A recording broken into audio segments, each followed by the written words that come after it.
Good afternoon or good depending on where you are. Sorry, my camera's a bit messed up. This is the Roaming Prepper channel, and as you can hear, I'm kind of over that upper respiratory infection I had, even though now my voice is a little bit raspier and deeper. No, Don Corleone. Anyway, I'm not going to be Don Corleone for this one. This is the situation report, the sit rep that I used to do for the first year and a half of my channel, and I stopped doing it because I went another direction. I thought I'd bring it back this year. It just seemed appropriate. For those of you unfamiliar with it, uh, I'll explain the format real quick and then we'll just get into it. I won't keep this one too long. I'll be right back and let's get into what's going on in the world today.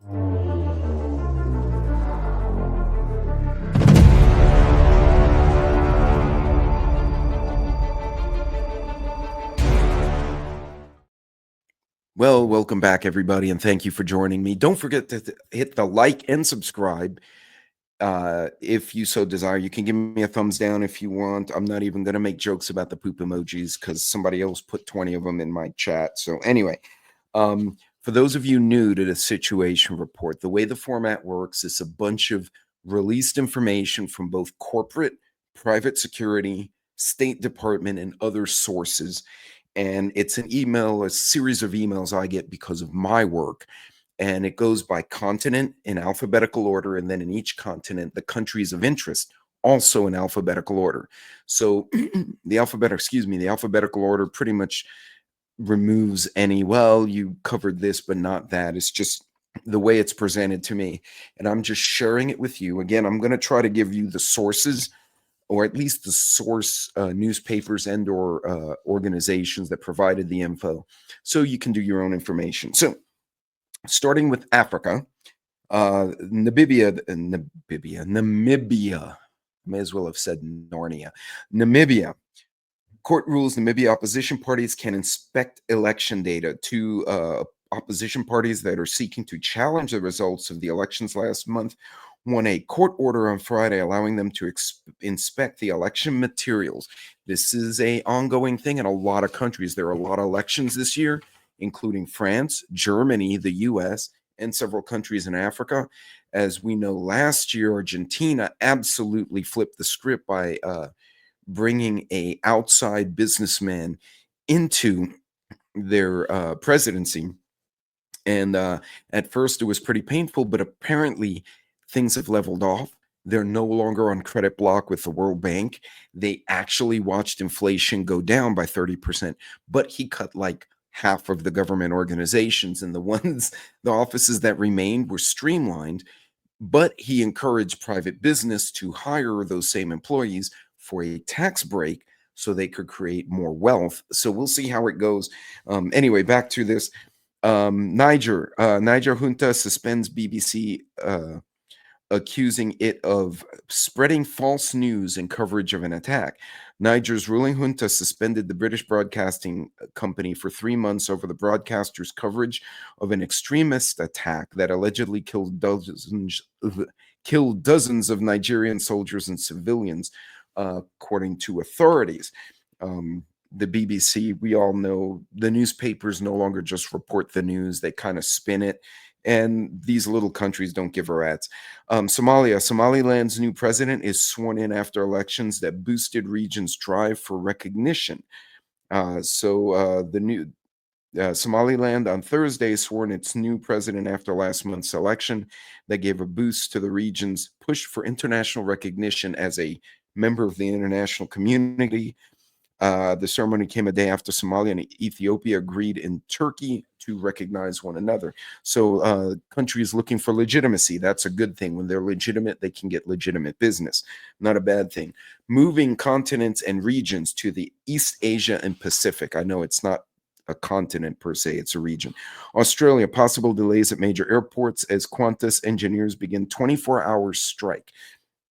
Hundreds of Qantas, that's the Australian airline, engineers will stop work for more than 24 hours at major airports around the country as a long-running pay dispute between the airline and the unions threatens to disrupt everyone's travel plans. This is one of those things I talk about on the Roaming Prepper because I travel so much, and I have. traveled so much, even though I don't do it as much right now. Um, these are the things we can't control, right? You can do all your homework, study the area, the crime rates, the politics, get a good car service to get you to and from your airport or your family member. And then there's a dispute that was kind of simmering, and all of a sudden they go on strike. And now you are in an airport with your family or by yourself, and you're shut down. Now what? And these are the things you need to prep for. As I've said before, even just commuting to and from work, the average commute for an American and a Canadian is typically anywhere 30 minutes to an hour and a half, especially like Houston, New York, those bigger cities. So you think that at 3 hours of your day, so you work 8 hours a day, say 40-hour work week, just as a guideline, then you add an additional 3 hours per day. And a lot of your time, so 8, 9, 10, 11, anywhere 11 to 12 hours of your day is spent not at home. Then you figure you sleep for at least 6 hours a day. So there's 18 hours of your day. So, there's not a lot of time where you're at home. Now, some of you are fortunate enough you work very close to home or at home if you own an agricultural company or a farm or something like that. Not everyone can. So this is why I tell you, be prepped for those travel problems. Australia, again, children as young as 10 will face adult jail time in Australian state. The Australian state of Queensland has passed a law which will see children as young as 10 subject to the same penalties as adults if convicted of crimes such as murder, serious assault, and break ins. That's thing. Because for years we've been going the other way.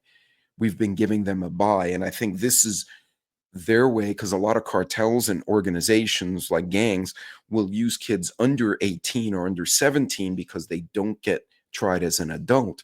But I'm sorry, a 6 foot tall 14-year-old can stab you to death as easily as a 6 foot tall 30-year-old. So this may be their way of solving the problem. That also speaks to the fact they clearly must have some kind of crime issue there if they're instituting a rule like this, and clearly it's involving kids. So I'm curious. May need to dig into this on a separate video, but that's interesting. Okay, Europe, Germany, unidentified drone spotted over a U.S. airbase in Germany. So this drone thing is not just in the U.S., it is overseas.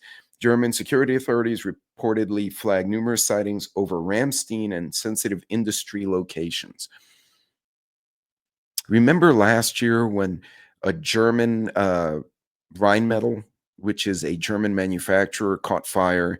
The same week, a British manufacturer of ammunition had some kind of fire. If you don't think these things are interconnected, I do believe they are. So we need to be aware of these things. We can't control what happens in Europe. We can't control an arson going on or espionage or sabotage. But being aware of these things escalating, these are precursor events. I've said this before, or these are basically canary in the cave incidents. If you're not familiar with precursor events, these are things that happen as governments or entities position themselves to do something. We don't know what it is. It could just be economic pressure. It could just be a trade war. It could be a kinetic war. We don't know. But understanding that is super important. Moldova declares state of emergency as risk of Russian gas cutoff looms. Moldova's parliament voted early on Friday to impose a national state of emergency for 60 days due to an expected cutoff of Russian gas supplies. Now, Moldova is between Ukraine and Poland, if I recall correctly. It is not involved in the Ukraine-Russia war. They have kept out. It's just a small country. They tend to be pro-Russian, although they now have a pro-Western government, so they have their own little problems. But they're not active. They're not kinetic in any way in any of this. They actually want nothing to do with the Russia-Ukraine thing. But this speaks to the fact that they're expecting some kind of disruption. Now, if there's a disruption in gas, oil, etc., energy in Eastern Europe, what it does is reduce the supply line. With demand remaining the same, if it drops supply, you could see spikes in energy. Now, that's pure conjecture. They're such a small country, it may not be enough to really move the needle. But it's good to understand how these things can play into your cost of living here at home. Russia targets Ukraine's energy infrastructure with massive drone and missile attack. Russia on Friday launched one of the heaviest bombardments on Ukraine's energy sector in the past 3 years, Volodymyr Zelensky said, with transport networks and other key facilities also targeted. Ukraine has a massive oil and gas resource, and they have nuclear, as we all know, because Chernobyl's there, although Chernobyl's largely offline right now. These kind of attacks will divert fuels, energy, and resources from other places to Ukraine in order to support them in the war. At least that's the way the governments have been thinking in the West. So, again, be aware of these kind of maneuvers because this can affect the price of energy, which, as we found out last year, will trickle down into the price of like canned corn. So, just something to note, not to freak, but to pay attention. Middle East, North Africa, moving to another region. Algeria, at least 9 people die, 6 missing as boat sinks off Tunisia. Tunisia's Coast Guard has recovered the bodies of 9 people, while 6 are still missing after their boat sank off the Tunisian coast. Judicial official says the latest refugee boat disaster in the Mediterranean. There are still a lot of refugees trying to escape the war zones going into Europe, and I'm pretty confident at this point from what I'm hearing, like for every 2 boats that make it, 1 boat sinks and everyone passes away. So it's a humanitarian issue for these refugees, and then there are bad players coming in hidden among the people, and then they're causing crime in Europe. So hot mess over there. Israel, Syria. Israel orders troops to prepare to remain in Syria buffer zone through the winter. Now, Israel moved into what is considered the buffer zone between them and Lebanon. Israeli Defense Minister Israel Katz has ordered the military to prepare to remain throughout the winter in the UN patrol buffer zone between Israel and Syrian forces on the Golan Heights. And that's partly due to the fact that with the overturn of Assad, they don't know who's going to get their hands on what weaponry, and they want to put some distance between their civilians and whoever may emerge as a bad guy in the future. Now, interestingly, Israel and a few other countries have been bombing the crap out of Assad's air bases, Israel in particular, because they don't want these kind of high explosives or anything that can be converted into a WMD, including chemical or nuclear entities or contaminants, to be used in a dirty bomb, etc., against the Israelis. So Israel is preemptively blowing the crap out of a bunch of stuff and shooting up airplanes on the ground. They're not specifically targeting personnel. They will go to the airfield, at least from what I've been seeing, and strafe all the aircraft on the ground and just completely set them on fire, but they won't go after the troops. They won't go after the barracks or the adjacent town. They specifically want to destroy the hardware and the armories and the weapons depots that they think are there. And they've done a pretty good job. If you Google it or look on TikTok or X, you're going to see some footage. Very phenomenal. Moving on, South and Central Asia, India. Indian police say probing bomb threat into central bank in Mumbai. Police in India's financial capital, Mumbai, said on Friday they are investigating a bomb threat to the Reserve Bank of India after received an email in Russian warning of an explosive attack. That sounds kind of sus. Like if I were a Russian and I wanted to threaten someone, unless I was saying I'm threatening you because I'm Russian and you hurt my country in some way, I wouldn't put it in Russian. I'd put it in a more generic language like English or Spanish, where there are a slew of countries who speak that language for business. And they'd be like, well, it was in English. Like everybody uses English for business, but not so much. Okay, so we'll see where that goes. Western Hemisphere, Bolivia. Bolivia extradites former narcotics chief to the U.S. to face drug trafficking charges. We've trained so many special forces, counterterrorism, counter-narcotics people, only to have them turn in these other countries. Bolivia's former anti-narcotics chief was extradited to the U.S. to face federal drug trafficking charges in a court in New York. Moving on, Brazil, as Argentine tourist is shot in the head in Rio after mistakenly driving into low-income community. An Argentine tourist was shot in the head and chest Thursday in Rio de Janeiro after he mistakenly drove his car into a low-income community. Basically, he wound up in the barrio or in the favelas, as they call it down there. And they probably tried to carjack him and shot him. No, do your homework. Know where you're going, know the areas, and keep out of the sus areas, because this is the kind of stuff that happens. And that could happen anywhere. This is not a knock on Rio de Janeiro. You could get carjacked in Houston and Dallas, in New York City. You can get hit up in LA. Pick your city. It can happen anywhere. Haiti's new prime minister promises security to a country reeling from recent massacres. Haiti's prime minister held his first press conference Thursday since being appointed more than a month ago to oversee the troubled Caribbean country reeling from recent massacres as Haitians demand government protection. The cartels took over the government and whatever gangs, and it's been a hot mess. So they're dealing with that right now. Hopefully, they can stabilize that. Countries, people stay.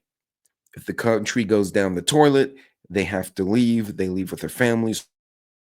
By the countries like ours wind up with migration coming in illegally as well as legally, and it causes a lot of problems. Mexico, U.S. couple shot dead while visiting in Western Mexico. Geez, makes you want to go travel, doesn't it? U.S. couple was shot dead in the violence-plagued Western Mexican state of Michoacan. State prosecutors said on Thursday, just as the country's president had wrapped up a meeting with security officials aimed at addressing a wave of violence. There are some cartel fights going on in that part of Mexico. I believe Jalisco, the Juarez. There's another one. There's a Sinaloan gang from the Sinaloa city has moved into Michoacan, and they're fighting over there. It's a hot mess. If you go there, stay to the touristy places. If you do go off grid, because a lot of us do, right? We want to see the real country. We don't want to just see the tourist traps. Do your homework. Talk to local people, especially at the hotel. The hotel concierge, especially the decent hotels, they will have someone who'll tell you, hey, don't go here, go here, and kind of blend in. I would encourage you, if you go to Mexico, speak Spanish. And I don't mean that in an ugly way. Learn some Spanish. One, your life will be immensely easier. And two, more than likely, if you try to speak Spanish, the locals will be, okay, I see what you're trying to do, and I appreciate that. And they may switch to English and make your life a little easier. Also, when you travel down outside of the country, before I travel, I go and get local currency from my bank. I can do a bank currency exchange in my own bank. I pay less on the interest rate, and then I only show the local currency. So I kind of fit in. I'm not showing American dollars. I'm showing the local currency. They'll look at me and go, you show a bunch of American greenbacks, and they're immediately going to be like, that person's a tourist. Also, your jewelry, don't be attractive. I don't bring any jewelry. I tell my wife, don't bring anything. You don't need your wedding ring. You don't need your, if you want to bring it for a dinner night, like we're going to go out for a nice night for dinner, great. If not, don't wear anything that looks like we have money. We can po' boy it. I'm fine with that. We can spend the money in the restaurants and not show anyone that we have jewelry and other stuff that makes us exciting to follow. So my tip for the day. Nicaragua's ruling couple tightened their grip. Comprehensive overhaul of the constitution approved by the National Assembly on November 22nd, gave legal status to the reality that Nicaraguans already knew. Their country is a dictatorship, and Rosario Murillo, Mr. Ortega's wife, is his chosen successor. Nicaragua has a problem.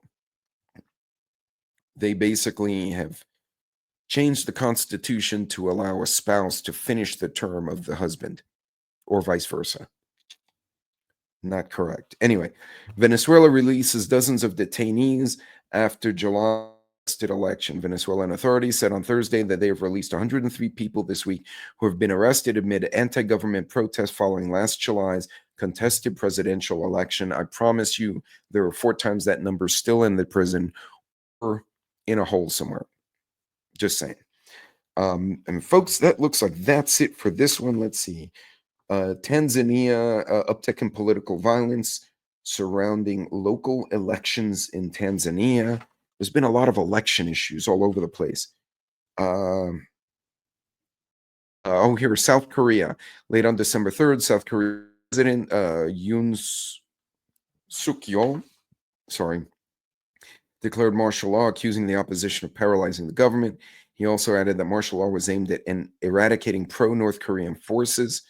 Right now, they threatened to indict him or censure him, and the decision was made not to do that.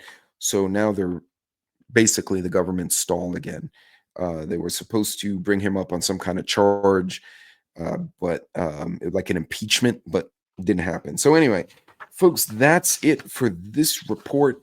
There are a lot of weird things going on. Now, I noticed they didn't bring up anything about the drones that have been seen all over the East Coast. We're now seeing them in other places. I will do some digging on that, and I may actually be doing a technical video on what drones should or should not be doing based on my own experience as a drone pilot. And but in any case, folks, that's it for this one. You guys be good, be safe out there, be careful, and don't forget to like and subscribe on the way out. If you want to share it, that does help my followership, which I do appreciate. And continue to do what you're doing. Be ready, be careful, be safe, and on the next video, you guys take care.